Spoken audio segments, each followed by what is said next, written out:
ولا يحيطون بشيء من علمه الا بما شاء۔ اللہ فرماتے ہیں کہ انسان ہو یا دوسری مخلوقات، کوئی بھی اللہ کے علم کا احاطہ نہیں کر سکتا مگر اتنا ہی جتنا کہ اللہ تبارک و تعالی کسی کو عطا کر دے۔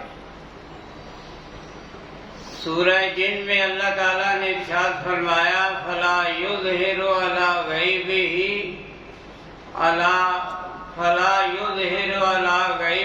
أَحَدًا إِلَّا مَنِ ارْتَضَىٰ مِن رَّسُولٍ۔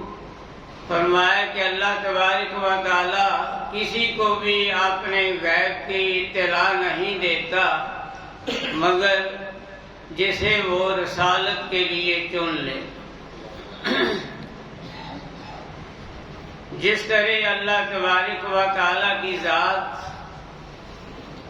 بلند و بالا ہے، بعین ہی اس کا علم بھی کسی کے احاطے میں نہیں آ سکتا۔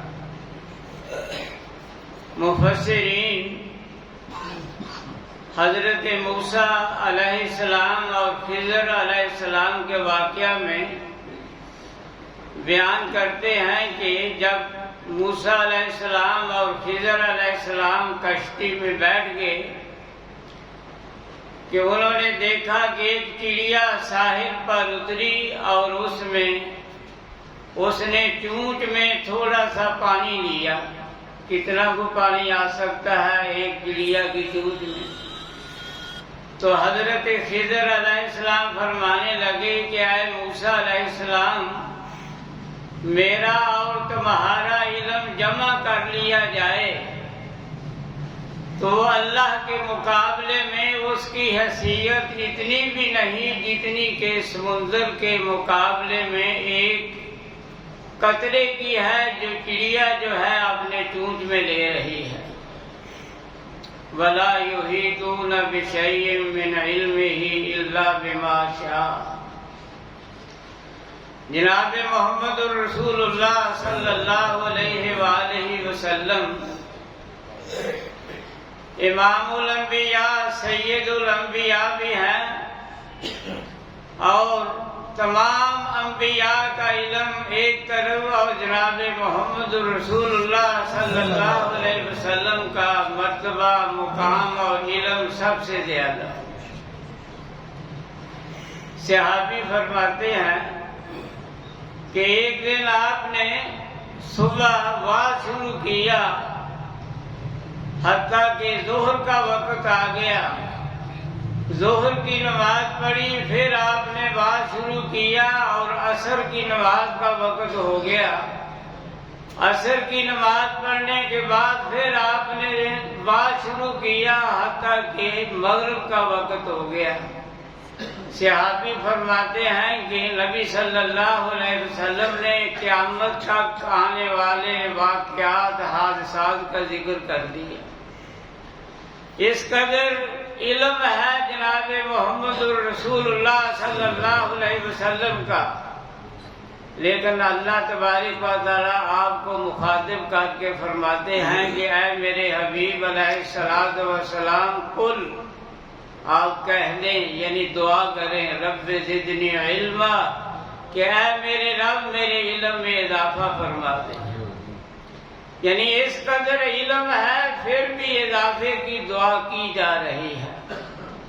وَلَا يُحِيطُونَ بِشَيْءٍ مِّنْ عِلْمِهِ إِلَّا بِمَا شَاءَ۔ مخلوقات میں کوئی بھی اللہ کے علم کا احاطہ نہیں کر سکتا۔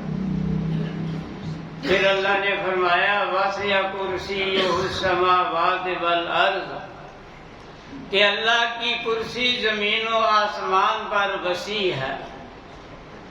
کرسی کا تصور یہ نہیں جو ہم اپنی کرسیوں کو کرتے ہیں۔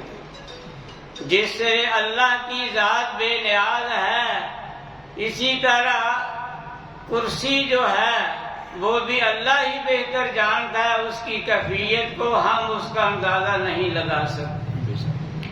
لیکن مفسرین نے ایک حدیث نقل کی ہے کہ نبی صلی اللہ علیہ وسلم نے فرمایا کہ ساتوں آسمان اور 7 زمینیں، یہ کرسی کے مقابلے میں ان کی حیثیت ایسی ہے جیسے کہ ایک کھلے میدان کے درمیان ایک انگوٹھی رکھ دی جائے۔ اور کرسی کی حیثیت اللہ کے عرش کے مقابلے میں ایسی ہے جیسے کہ کسی میدان میں کوئی انگوٹھی۔